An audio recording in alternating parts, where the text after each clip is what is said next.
Waheshimiwa tukae.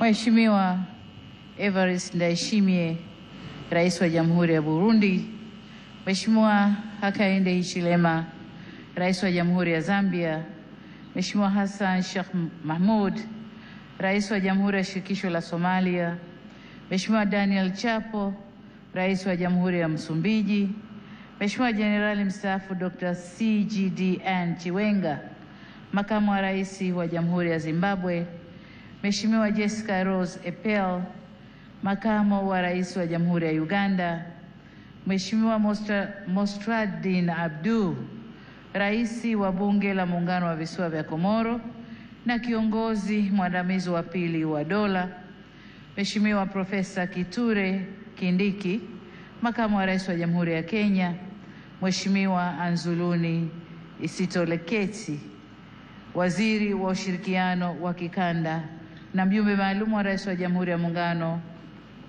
Rais wa Jamhuri ya Kidemokrasia ya Kongo, Mheshimiwa Dr. Emmanuel John Nchimbi, Makamu wa Rais wa Jamhuri ya Muungano wa Tanzania, Mheshimiwa Dr. Hussein Ali Mwinyi, Rais wa Zanzibar na Mwenyekiti wa Baraza la Mapinduzi, Mheshimiwa Dr. Jakaya Kikwete, Rais mstaafu wa Jamhuri ya Muungano wa Tanzania, waheshimiwa makamu wa rais wastaafu, waheshimiwa marais wastaafu wa Zanzibar, mawaziri wakuu wastaafu, Jaji Mkuu wa Mahakama ya Tanzania, Jaji Mkuu wa Zanzibar, wakuu wa vyombo vya ulinzi na usalama, viongozi wote kutoka Tanzania, mwenyekiti wa Tume Huru ya Taifa ya Uchaguzi, viongozi wa vyama rafiki Frelimo na CNDD-FDD na vyama vya siasa vya hapa nchini, waheshimiwa mabalozi, wakuu wa taasisi na mashirika ya kimataifa na wakilishi wa nchi mbalimbali, waheshimiwa wabunge wateule, wawakilishi wateule na madiwani wateule, waheshimiwa viongozi wetu wa dini, ndugu waandishi wa habari na wananchi kwa ujumla, mabibi na mabwana, Tanzania oye! Nianze kwa kumshukuru sana Mwenyezi Mungu kwa kuturuzuku uhai na kutuwezesha kushiriki sherehe hizi za kihistoria kwa taifa letu. Pili, ni washukuru Watanzania wote kwa imani yao kwa Chama cha Mapinduzi na kwa mapenzi makubwa na kutupa mimi na makamu wa rais fursa hii adhimu ya kuwatumikia. Shukrani za kipekee kwa viongozi na wanachama wa Chama cha Mapinduzi kwa namna walivyoendesha kampeni kwa mafanikio makubwa sana. Nishukuru tena Tume ya Uchaguzi kwa kuratibu na kusimamia mchakato mzima wa uchaguzi kwa ufanisi usiotiliwa shaka. Ndugu viongozi na ndugu wananchi, katika uchaguzi huu tulikuwa wagombea 17 kutoka vyama mbalimbali vya siasa nchini tukiwania nafasi ya urais wa Jamhuri ya Muungano wa Tanzania. Napenda kuwashukuru sana wenzangu 16 ambao kwa hakika wameonyesha ukomavu wa kidemokrasia kwa kuendesha kampeni ambazo tulishindana kwa hoja na sote tulionyesha kuwa siasa sio vita. Tumemaliza vyema uchaguzi na kumpongeza aliyeshinda. Aidha, nitumie fursa hii pia kumpongeza sana Rais wa Zanzibar na Mwenyekiti wa Baraza la Mapinduzi, Mheshimiwa Dr. Hussein Mwinyi na vyama vya siasa vilivyoshiriki uchaguzi Zanzibar kwa kumaliza uchaguzi kwa salama na amani. Zanzibar oye! Pongezi zangu pia ziwaendee wote walioshinda kwenye nafasi za ubunge, ujumbe wa Baraza la Wawakilishi na udiwani kote nchini. Kwa wote niwaambie, uchaguzi umekwisha. Sasa baada ya kuapa, tukafanye kazi ya kulijenga taifa letu na kujenga utu wa Mtanzania. Waheshimiwa marais, viongozi, ndugu wananchi, shughuli inakuwa nzuri na ya kufurahisha ikihudhuriwa na ndugu zako wanaokupenda. Tanzania leo imejawa na furaha kubwa kuona baadhi ya waheshimiwa marais wenzangu na viongozi mbalimbali wa nchi jirani na nchi marafiki wamejumuika nasi katika tukio hili. Pamoja na kwamba tulitoa mwaliko kwa muda mfupi, kwa wale walioshindwa kushiriki, tunatambua uzito wa majukumu yao na tunajua mioyo yao ipo pamoja nasi. Tunashukuru pia wote waliotuma salamu za pongezi kwetu. Tunasema asanteni sana. Ndugu wananchi, uchaguzi ni fursa kwa wananchi kueleza matakwa yao ya aina ya viongozi wanaodhani wataweza kuwatumikia vyema na kuwaletea maendeleo endelevu. Kipindi cha kampeni tuligawika kiitikadi na kishabiki kama taifa, ila baada ya uchaguzi kufanyika, anayechaguliwa na wengi huwa ndio chaguo la nchi na anapaswa kuwa mtumishi wa wananchi wote, waliomchagua na waliochagua wagombea wengine na hata ambao hawakushiriki uchaguzi. Kwa sisi tuliochaguliwa, ahadi yetu kwenu wananchi ni kulitumikia taifa hili kwa nguvu zetu zote, vipawa vyetu vyote na maarifa yetu yote. Ndugu zangu wa Tanzania, ni vyema tutambue kwa uchaguzi mkuu wa viongozi wa serikali ni mchakato wa msimu mmoja tu ndani ya kipindi cha miaka 5. Muda mwingine wote maisha lazima yaendelee. Hivyo basi jukumu letu sote kwa pamoja ni kujenga nchi yetu na kuifanya kesho yetu iwe bora zaidi kuliko jana yetu. Niwasihi tuendelee kuilinda itikadi yetu ya umoja na mshikamano. Ndugu zangu, wote tunaitakia mema nchi hii, tumesikitishwa na kuhuzunishwa na matukio ya uvunjifu wa amani, upotevu wa maisha na uharibifu wa mali za umma na mali za watu binafsi kwenye baadhi ya maeneo hapa nchini, hasa kwenye majiji na miji. Kilichotokea hakiendani na taswira na sifa za Kitanzania na sio Utanzania. Haikutushangaza kuona kuwa baadhi ya vijana waliokamatwa kutokana na kadhia hiyo wametoka nje ya Tanzania.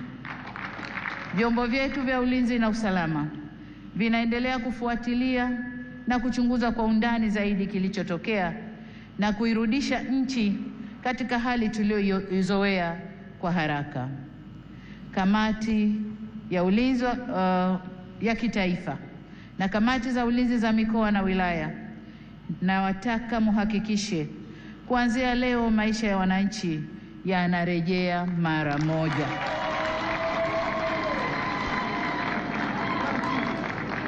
Amesema hapa Rais wa Zambia na Rais wa Burundi. Machafuko ndani ya nchi si mema, hayana bei, hayana thamani na si faida kwa yoyote yule. Kwa hiyo ndugu zangu, niwaombe sana tuzingatie umoja, amani na utulivu wa nchi yetu. Ndugu zangu, nitumie fursa hii kutoa onyo kama mama, kutoa onyo kwa wale wote waliochochea uvunjifu wa amani. Na nawataka watambue kuwa vurugu na uvunjifu wa amani huishia kupimana nguvu na uwezo wa kujihami, ila mazungumzo huzaa mshikamano. Sasa tuchague lenye manufaa kwetu, kwani usalama wa taifa lolote hulindwa na wote kwa nguvu zote na gharama zozote. Ndugu viongozi na ndugu wananchi, kama kawaida kwa nchi zenye mfumo wa kidemokrasia, hualika waangalizi wa uchaguzi kutoka jumuiya za kimataifa na kikanda kuja kushuhudia mchakato wa uchaguzi. Uwepo wao huongeza uhalali wa juhudi zetu za kuhakikisha uchaguzi unafanyika kwenye mazingira ya uwazi, haki, heshima na utawala wa sheria. Kwa muktadha huu, tunazishukuru jumuiya zote zilizoleta waangalizi wa uchaguzi kutoka Afrika tulikuwa na waangalizi kutoka Umoja wa Afrika AU, Jumuiya ya Nchi za Maziwa Makuu ICGLR, Jumuiya ya Maendeleo ya Kusini mwa Afrika SADC na Jumuiya ya Afrika Mashariki EAC. Pamoja na hao tulikuwa na wengine kutoka maeneo mbalimbali ulimwenguni. Makundi yote ya waangalizi yameshatoa taarifa za awali na tunawashukuru kwa kuwa nasi, na kwa heshima kubwa tumepokea maoni yao. Hata hivyo, kama alivyowahi kusema Rais wa awamu ya 3 ya Jamhuri ya Muungano wa Tanzania hayati Benjamin William Mkapa mwaka 2000 wakati akiapishwa kuwa rais, na hapa nanukuu kipande tu cha hotuba hiyo kinachosema: na washukuru watazamaji wa kimataifa kuja kushuhudia uchaguzi wetu ulivyofanyika. Walipotusifu tumepokea sifa hizo kwa unyenyekevu mkubwa. Tumesikia pia waliodhani hayakwenda sawa, na mengine hata sisi wenyewe tumeyaona.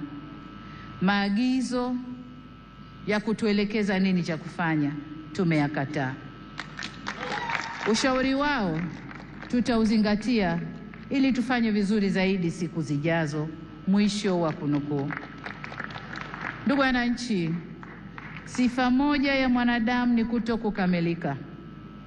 Aliyekamilika kabisa bila kasoro yoyote ni Mwenyezi Mungu peke yake.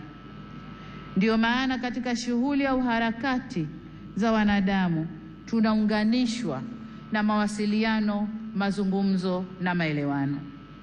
Au kwa maneno mengine, tunaunganishwa na uwepo wa suluhu. Suluhu yenyewe sio suluhu mimi, lakini hata suluhu mimi nitafanya kazi yangu ya kuunganisha taifa. Kwa hiyo tunaunganishwa na uwepo wa suluhu ya mambo katika jamii zetu.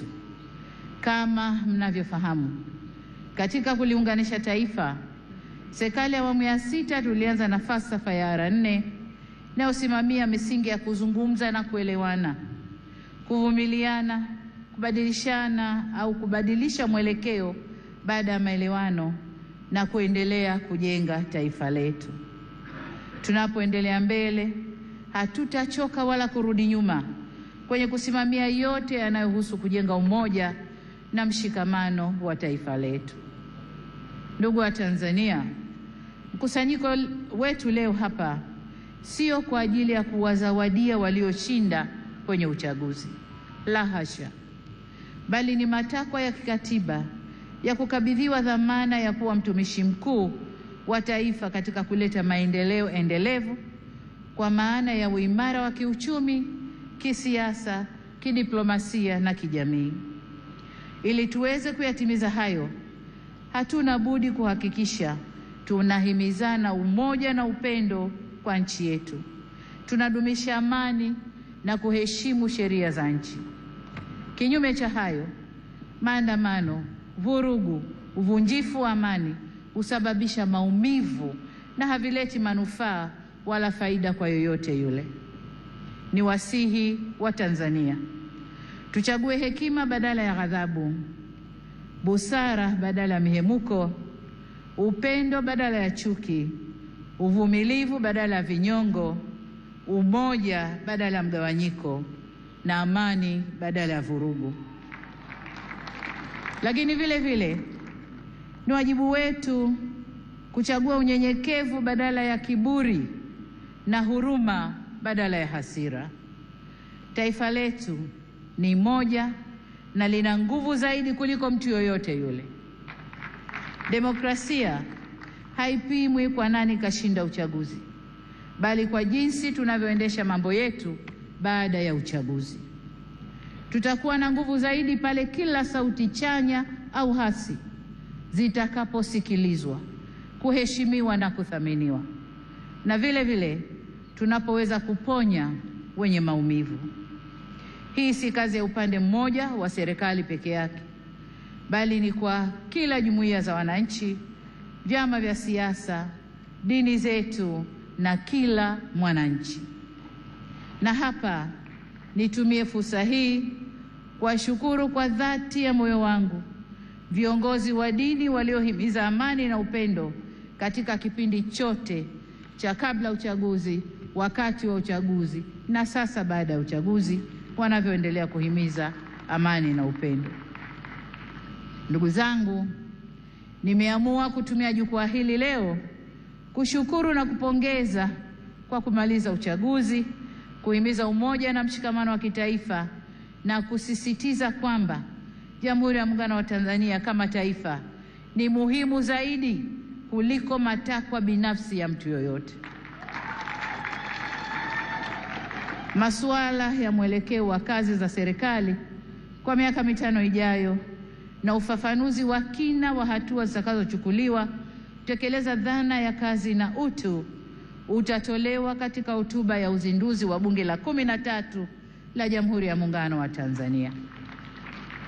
Baada ya kusema hayo, niwashukuru wote kwa kujumuika nasi kwenye tukio hili muhimu na la kihistoria. Nimepokea pongezi kwa heshima kubwa, na sasa safari ya kuwatumikia Watanzania kwa kipindi cha pili cha awamu ya 6 inaanza rasmi. Nawashukuru wananchi wote wa Tanzania, na ni imani yangu kwamba tutashirikiana ndani ya safari hii. Asanteni sana kwa kunisikiliza. Mungu ibariki Afrika. Mungu ibariki Tanzania. Amen, amen, amen. Asante sana Mheshimiwa Rais wa Jamhuri ya Muungano wa Tanzania. Naomba niwaalike viongozi wote na wananchi tupunge bendera juu, tumpongeze Mheshimiwa Rais kwa hotuba nzuri kabisa. Pigeni vigelegele, Watanzania wasikie, dunia isikie.